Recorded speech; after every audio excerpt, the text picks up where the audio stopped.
what do you make of this movement that we're seeing in the yen, and are we likely to see further sort of intervention from the Japanese?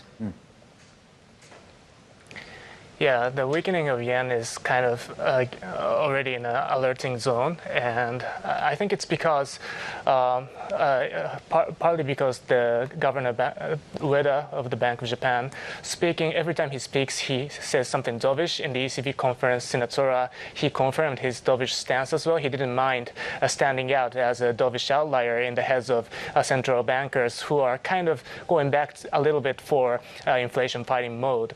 And also today, the Tokyo CPI undershoot the expectation, and it confirms the BOJ's view that the inflation is easing towards the end of this year, and that's why the speculators or yen traders are seizing on to the weakening yen. And I think the Ministry of Finance's intervention comes first.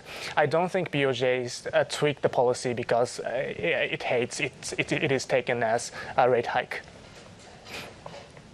Okay, now let's talk about that then, since you mentioned CPI already. And to your point, traders have been speculating and pushing the yen weaker.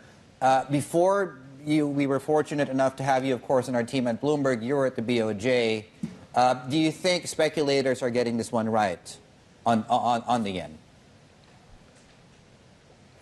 Yeah, given the situation, it's the contrast is very clear that the dovish BOJ and slightly going back to hawkish mode in Europe or maybe in the Fed. So that's why I think it's natural for the speculators to seize on the story on weakening yen. Yeah, you mentioned about the Tokyo CPI. I mean, at 3.1, 3.2% for ex-fresh food. That is seeing signs that things are kind of stabilizing of late, but does it change the BOJ in any way in how they're thinking about inflation now? Yeah, it's accelerated 0.1 percentage point year-on-year basis.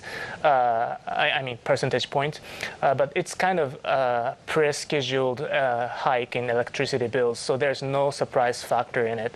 And the details show that the major items such as entertaining services or clothes, home appliances, not only the base effect from the year earlier, but also the indexes itself has declined. So it means that the cost push factors are abating, and also demand factors are not pushing up prices. So it endorses the BOJ's view to that they have to keep stimulus.